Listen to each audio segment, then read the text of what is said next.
चीज़ों से। वज़ू सिर्फ़ चंद एक चीज़ें हैं जिनसे टूटता है, उसके अलावा लिखने वालों ने बहुत कुछ लिखा हुआ है इस बारे में कि जी फलाँ चीज़ से टूट जाता है, फलाँ चीज़ से टूट जाता है। तो वो जो कपड़े के ऊपर से छूने वाली बात है ना, उसको अगर आप थोड़ी देर के लिए अगर साइड पे कर दें ना, आप लोग जब छू रहे हो आप लोगों की कैफ़ियत क्या है? अगर तो आपकी कैफ़ियत है शहवत की, आप कपड़े के ऊपर से छू लें उसे, ठीक है? आप डायरेक्टली उसे छू लें, ठीक है? आपका वज़ू टूट जाना है, तो वो इस सेंस में मेरे भाई टूटता है।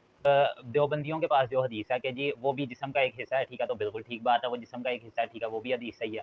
अब वो डायरेक्टली उसको अगर ख़ारिज करता है, ठीक है? डायरेक्ट हाथ लगाता है, ठीक है? मसला कोई नहीं। इस तरह तो अब आप लोग खुद देखें ना, कपड़े के ऊपर से छूने से जी वज़ू नहीं टूटता, ठीक है? तो अगर उसकी नीयत शहवत की है, तो वो अगर वो कपड़े के ऊपर से उसको हाथ लगाता रहेगा, उससे छेड़-छाड़ करता रहेगा, ठीक है? तो क्या वज़ू नहीं टूटेगा?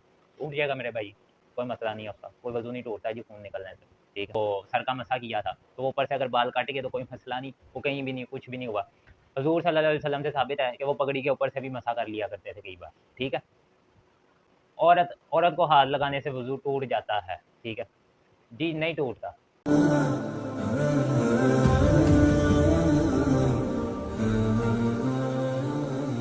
अऊज़ु बिल्लाहि मिनश शैतानिर रजीम, बिस्मिल्लाहिर रहमानिर रहीम, ला हौला वला कुव्वता इल्ला बिल्लाह, या हय्यू या कय्यूम।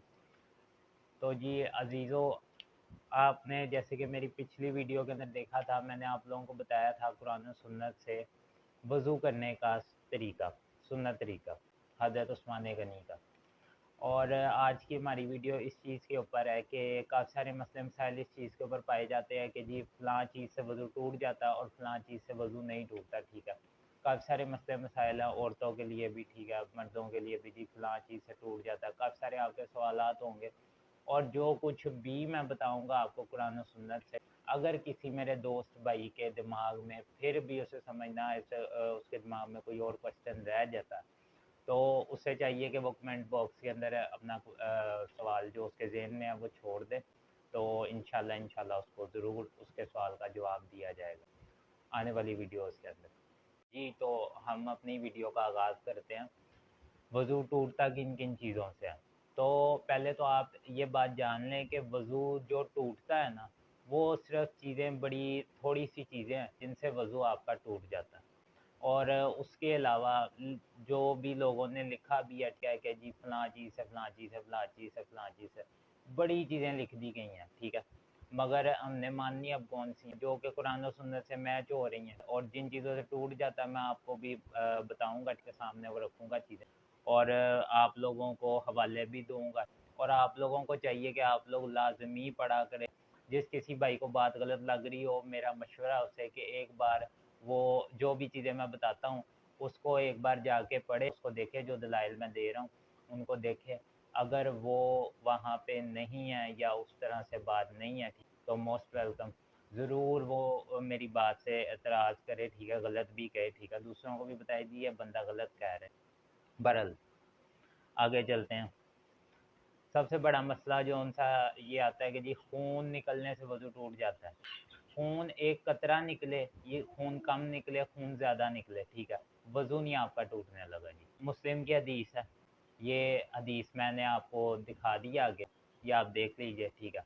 एक एक सहाबा थे, आपको साथ-साथ बता भी देता हूँ, जो भाई पढ़े लिखे नहीं हैं उनके लिए। एक सहाबा थे, नमाज़ पढ़ रहे थे, उनको एक तीर लगा, तो उनका खून बहना शुरू, तीर लगने से थोड़ा बहुत खून नहीं निकलता, और वो जब उन्हें तीर लगा तो उनका खून काफ़ी बहता गया, बहता गया, बहता गया, नमाज के अंदर उनका खून बहता जा रहा है। उन्होंने अपनी नमाज वहाँ पे छोड़ी नहीं है, जबकि जिन चीज़ों से वज़ू टूट जाता है और फिर भी नमाज़ पढ़ते रहना, ये नमाज की तौहीन होती है। आपको सवाब होने की बजाय आपको गुनाह होता है उस चीज़ का। आपको नमाज़ पढ़ने का फिर गुनाह मिलेगा, आप लोग नमाज की बेअदबी कर रहे हैं। तो उन्होंने नमाज नहीं छोड़ी, हदीस भी मैंने ये आपको दिखा दी है, उन्होंने नमाज अपनी नहीं छोड़ी, और यहाँ से साबित होता है कि वज़ू नहीं टूटा। उसके बाद दूसरी भी मैं आपको एक बात आपके सामने रखती हूँ, हज़रत उमर जो थे, आप लोगों में से काफ़ी ज़्यादा लोगों को पता होगा कि उनकी शहादत कैसे हुई थी। उन्होंने उनको ज़हर आलूद जो है ना, वो एक बंदा था, उसने जो है ना चाकू मार दिया, ठीक है, शॉर्ट सी मैं आपको बात बताऊँगा।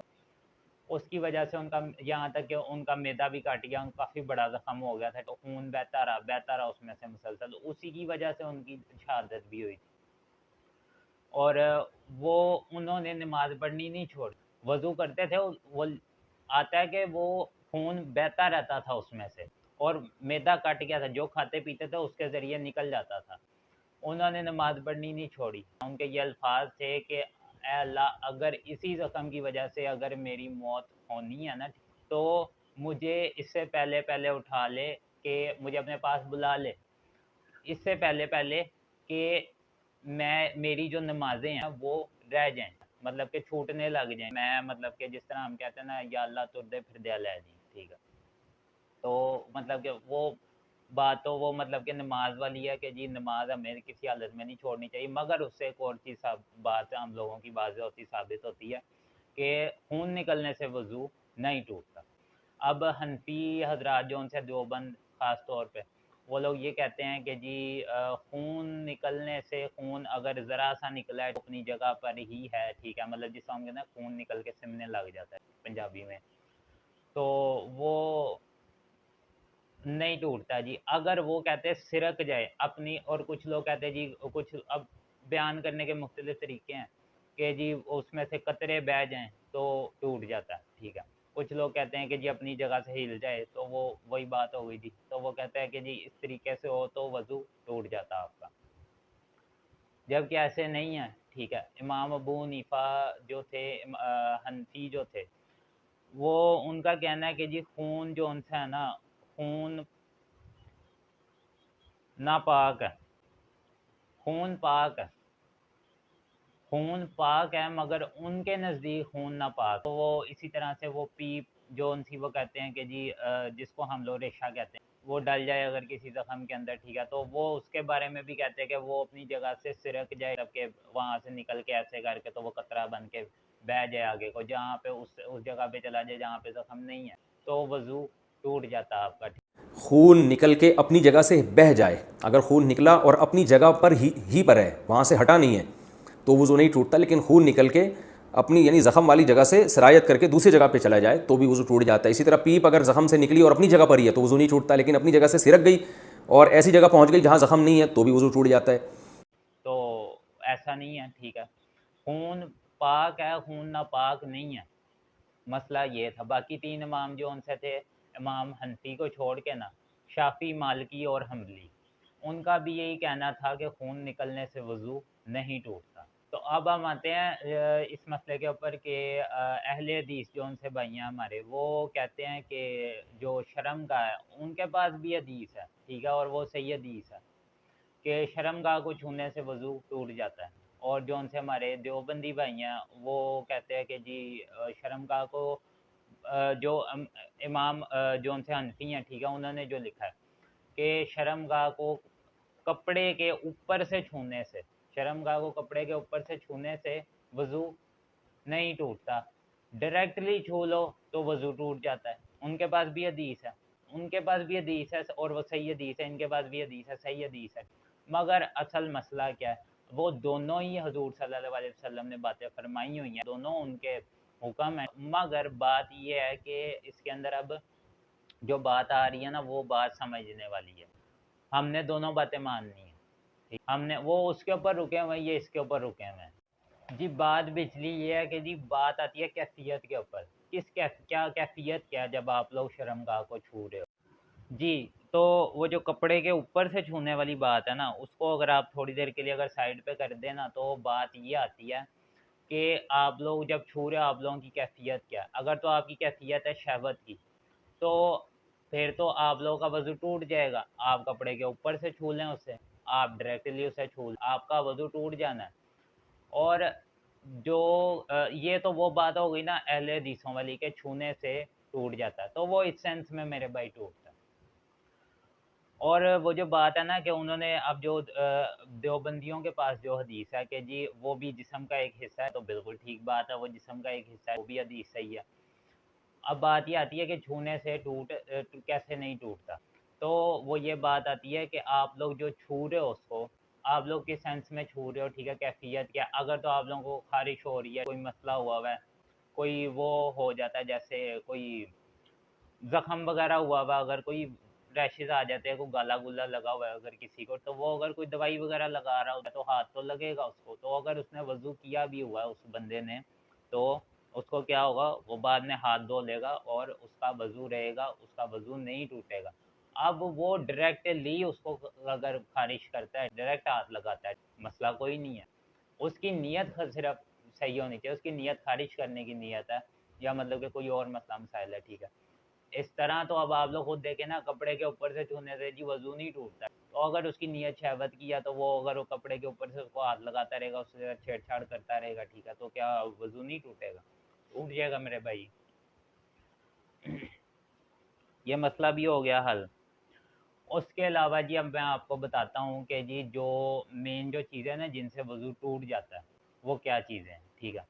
इंसान के अब जो साथ जो दो अल्लाह ने चीज़ें लगाई हैं, जिन्हें हम कहते हैं दो रास्ते, खुरूज मिनस सबीलैन, जो दो रास्ते हैं, इनमें से कोई भी चीज़ अगर निकलती है तो वज़ू टूट जाता है। अब वो मज़ी है, पेशाब के कतरे हैं, मज़ी ज़्यादा है, कतरे हैं, जो भी है, ठीक है, निकल गई ना तो वज़ू टूट जाएगा आपका, आपको वज़ू करना पड़ेगा। ठीक। उसके अलावा किसी की हवा खारिज हो जाती है, वो थोड़ी होती है, ज़्यादा होती है, स्मेल आती नहीं आती, आवाज़ आती नहीं आती, भाई आपको पता लग गया ना, हो गई। आपको शक कई बार अगर ऐसे हो जाता है कि जी बाई चांस ऐसे होता है, आपको कहते हो जी पता नहीं, मुझे पता नहीं लगा, शक है, ठीक है जी, हुआ नहीं हुआ, तो आपको फिर भी वज़ू फिर कर लेना चाहिए। क्यों? इस चीज़ का हुक्म आया कि इससे वज़ू टूट जाता है। ये मामलात अगर आपके साथ नमाज़ पढ़ते हुए भी होते हैं ना, अगर आप लोग बाजमात भी अगर आप लोग खड़े हुए हैं, तो आप लोगों को चाहिए आप लोग नमाज को वहीं पे छोड़ दो। आप लोगों का वज़ू टूट चुका है और वज़ू के बगैर नमाज नहीं होती। आपको चाहिए वहाँ से आप लोग मुँह के ऊपर ऐसे हाथ रख लें जैसे कह आ रही है, ठीक है आपको। यह तरीक़ाकार है, आप लोग जमात में से जा सकते हैं, आप लोग फिर से वज़ू करना, और अगर आप लोगों का सिर्फ़ हवा ख़ारिज हुई तो वज़ू कर लें। अगर आप लोगों का कोई पेशाब का कतरा वग़ैरह निकल जाता है, तो फिर मेरे भाई आप लोग, या अगर कोई मज़ी का कतरा निकल जाता है, अगर उनको ये मसला भी है कि वो जो कतरे आते हैं उन्हें, तो अगर इस तरह का भी कोई मसला अगर महसूस हो रहा है कि इस तरह हो गया, तो आप फिर उस जगह को फिर आप लोग वज़ू नहीं करेंगे डायरेक्ट जाके, आप पहले उस जगह को धोएँगे। अगर कपड़ों के साथ लग गई है, तो फिर आप लोग कोशिश करें कि आप लोग वो कपड़े भी बदल ही लें। औरतों का तो अमूमन यही होता है कि घर में उन्होंने पढ़नी होती है, तो वो तो बदल सकती हैं, उन्हें भी बदल लेने चाहिए कपड़े, और उसके बाद उन्हें चाहिए उस जगह को धोएँ पानी के साथ और फिर वो वज़ू कर लें। क्यों? इसका ये है कि वो अगर आप लोगों का उस तरीके से नहीं हुआ, ठीक है, ये एक हदीस है मुस्लिम के अंदर ये हदीस है कि हज़रत अली जो थे वो उनको मज़ी आती थी बहुत ज़्यादा और वो शर्माते थे। उन्होंने इस बात से कि मैं रसूल अल्लाह, क्योंकि क्यों हज़रत हुज़ूर सल्लल्लाहु अलैहि वसल्लम जो थे वो उनके ससुर भी थे, और वो इस वजह से कुछ शर्माते थे उनसे कि ये मसला मैं रसूल अल्लाह को कैसे बताऊँ। तो उन्होंने उसका एक हल जो निकाला, उन्होंने एक सहाबा थे, उन्हें उनके साथ उन्होंने इस मसले का ज़िक्र किया। उन्होंने जाके रसूल अल्लाह से पूछा, तो उन्होंने कहा कि अली से कहो कि जब भी ऐसे हो तो उस जगह को धो ले और उसके बाद वज़ू करके वो नमाज़ पढ़ ले। तो आप लोग ऐसा नहीं है कि आप लोगों के ऊपर गुस्ल वाजिब हो जाएगा, ठीक है, ऐसा नहीं है। आप लोग उस जगह को धो के और आप लोग वो नमाज़ अपनी पढ़ सकते हैं। तो इसी के साथ-साथ मैं आपको एक बात ये भी बताता चलूँ कि जो मसला है ना खून वाला, तो अगर आपने वज़ू किया हुआ, आपका खून निकल आता है, तो आप लोगों को अगर छोटा-मोटा अगर कोई चोट लगी हुई है, कोई किस घर में कुछ भी करते हुए लग जाती है अगर, तो आप लोग वो उस जगह को धोएँ, ठीक है? जहाँ-जहाँ पे खून लगा हुआ है, उसको धो लें आप लोग, और आप लोगों का वज़ू है, आप लोगों का वज़ू टूट नहीं गया मेरे भाई, आपका वज़ू नहीं टूटा। आप लोग अपनी नमाज़ पढ़ें, और अगर आप लोगों का कोई बड़ी चोट लग जाती है, तो वो उसका यही है, आप लोग उसको जो भी आपने करना है, कोई पट्टी-शट्टी करें, जो भी आप लोग करना चाहते हैं, उसके बाद आप लोग अपनी नमाज़ पढ़ें। कोई मसला नहीं है उसका, कोई वज़ू नहीं टूटता जी खून निकलने से। उसके अंदर हदीस है और मैं आपको दिखा चुका हूँ, ठीक है? और सही हदीस है। तो उसके अलावा मैं आप लोगों को ये बता रहा था कि उसके अलावा जो पखाना आ जाता है, उसके बाद अगर हवा खारिज हो जाती है, उसके बाद अगर किसी को क्या आ जाती है, ये जो जितने भी मसले हैं ना, ये अगर आपके इन रास्तों से अगर कोई निकलता है ना, तो आप लोगों का वज़ू टूट जाता है। क्या आने से वज़ू टूट जाता है, उसका अब ये मसला नहीं है कि जी आप लोगों का मुंह भर के, अब ये कुछ कहते हैं कि जी मुंह भर के आए तो वज़ू टूट जाता है, और थोड़ी सी आ जाए तो वज़ू नहीं टूटता। मेरे भाई वज़ू टूट जाता है। और उसके अलावा नाखून काटने से, वज़ू करने के बाद अगर नाखून काट लिया तो जी वज़ू टूट जाएगा। वज़ू भैया नहीं टूटता नाखून काटने से, ठीक है, कोई वज़ू नहीं टूटता। और वैसे तो जो एक दूसरी बात है कि आप लोगों को चाहिए कि नाखून आप लोग ज़्यादा बड़े होने ही ना दें, क्योंकि इनमें गंदगी फंस जाती है, और वो आप लोगों के मतलब कि गलत अमल है, तो ये आप लोग होने ही ना दिया करें। टाइम से काट लिया, 7 दिन में एक बार काट लें।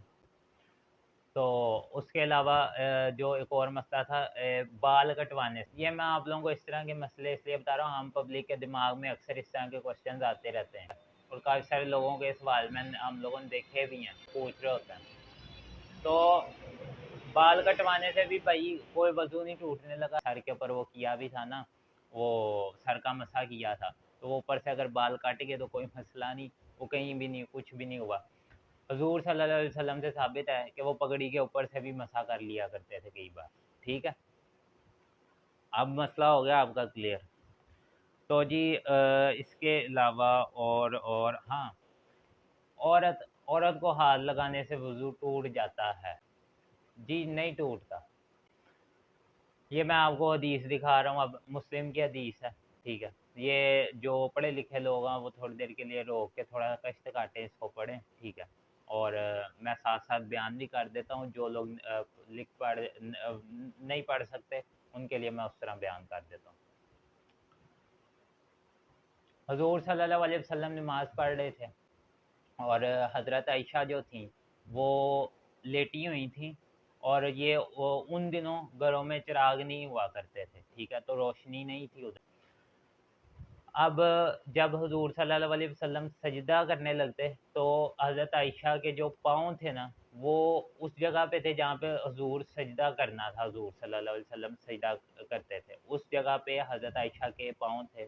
तो वो बताते हैं कि जब वो सजदा करने लगते तो हजूर उनके पाँव को ऐसे दबा देते हाथ से, वो अपने पाँव इकट्ठे कर लिया करती, और उसके बाद वो फिर से अपने पाँव को, जब वो दोबारा से खड़े होते, ठीक है, तो वो फिर से जो है ना अपने पाँवों को फैला लिया करती। जो जगह बहुत तंग सी जगह थी, छोटी सी जगह थी, ठीक है, और चिराग रोशनी भी नहीं हुआ करती थी कि उनको खुद पता चल जाता कि जी पाँव पीछे कर लें, तो नमाज के अंदर हाथ लगा रहे थे अपनी औरत को हजूर सल्लल्लाहु अलैहि वसल्लम, तो वज़ू नहीं टूट रहा था मेरे भाई। अब यहाँ से, अब ये सही हदीस है, ठीक है, ये मैंने आपको दिखा भी दी है, मुस्लिम की हदीस है। तो अब यहाँ पे कुछ लोग कहते हैं जी औरत को हाथ लगाने से वज़ू टूट जाता है। ठीक है, अगर ये बात जो ये कहते हैं इसमें भी दम है, ठीक है, बात है इसमें भी, ठीक है। औरत को हाथ अपनी औरत को भी हाथ लगाने से वज़ू टूट जाता है, वो किस सेंस में टूटता है? आप लोग अगर उसे जो है ना हम बिस्तरी करने की का ज़हन में रख के, ठीक है, अब आप बात फिर वही आ जाती कैफ़ियत वाली, ठीक है। कैफ़ियत क्या है? किस कैफ़ियत से हाथ लगा रहे हैं? अगर तो आप उसको बुलाने के लिए खड़े हुए हो, उसको आप अगर बुला रहे हैं कि जी बात सुनना है, आपने हाथ लगा लिया, वो वज़ू नहीं टूट गया मेरे भाई, ठीक है। आप उसे बुला रहे थे, आपने को बात करनी थी, आते जाते हुए उसको हाथ लग जाता है तो वो कोई मसला नहीं है। आपने घर में वज़ू कर लिया, अब इसका मतलब ये नहीं औरत को आप कहेंगे परे हो जाओ, परे हो जाओ मुझसे, मैंने वज़ू किया हुआ है, ऐसा कोई मसला नहीं है। अगर आप उसको इस सेंस में हाथ लगा रहे हैं कि अब आप समझदार हैं सब, ठीक है, अगर आप लोग उसको इस सेंस में हाथ लगा रहे हैं कि आप लोग उसे हम बिस्तरी का कुछ सोच रहे हैं या इस तरह का आपके कुछ ख्यालात है, तो आपका वज़ू टूट जाएगा, वो इस सेंस में टूटेगा मेरे भाई। अब आप लोग ये ना कह देना इस बात को लेके कि बस इसके लकीर के फ़कीर नहीं बनना चाहिए हमें, हमें कॉमन सेंस की बातें हमें खुद भी समझनी चाहिए, ठीक है। और इसके मुकाबले में एक हदीस भी है, ठीक है, कि हाथ तो लगता था, हज़ूर सल्लल्लाहु अलैहि वसल्लम हाथ लगाते थे ताकि वो पाँव इकट्ठे कर लेती हज़रत आयशा। तो हर सेंस में ही हाथ लगाने से वज़ू नहीं टूट जाता, क्लियर हो गया? जी, तो जी इन चीज़ों से वज़ू टूटता है, और किन चीज़ों से नहीं टूटता, वो मैंने आपको इस वीडियो में क्लियर कर दिया इंशाल्लाह। और जी बाकी अगर मेरे भाई के किसी के भी ज़हन में किसी भी किस्म का सवाल आता है तो वो कमेंट के अंदर लिख दे। इंशाल्लाह जो है ना, जो भी है ना, उसका क्वेश्चन जो भी होगा पूरी कोशिश की जाएगी और दिया ज़रूर जाएगा उसका जवाब। आने वाली वीडियोस के अंदर शॉर्ट सा दे दिया जाएगा मगर उसका जवाब ज़रूर दिया जाएगा जी। तो मेरी वीडियोस को लाइक करें, सब्सक्राइब करें, ठीक है, मेरे चैनल को, और ताकि आप लोगों तक नए से नई जो भी दीन की जो भी हम लोग खिदमत करने की कोशिश कर रहे हैं आप लोगों के कानों तक पहुंच जाएं। और बाकी ये मैंने आपको हदीसों के जो हवाले दिए हैं, ये आप अगर उस तरह भी पढ़ना चाहें तो आपको चाहिए आप लोग पढ़ें और देखें। तो जी तब तक के लिए अल्लाह हाफिज़, और मिलते हैं हम लोग जी अगली वीडियो में। अल्लाह आपको अपने वो हिफ्ज़ ईमान में रखे। अगर जाने में अनजाने में किसी की दिल आज़ारी हुई हो, ठीक है, मेरी बातें सुन के, ठीक है, और इसके अलावा अगर कोई मेरे मुंह से कोई ऐसी बात निकल गई हो जो कि मतलब कि गलती में जाने में अनजाने में निकली हो, ठीक है, तो अल्लाह पाक माफ़ फरमाए, ठीक है, और अल्लाह आपको अपने हिफ्ज़ ईमान में रखे। तब तक के लिए जी अल्लाह हाफिज़।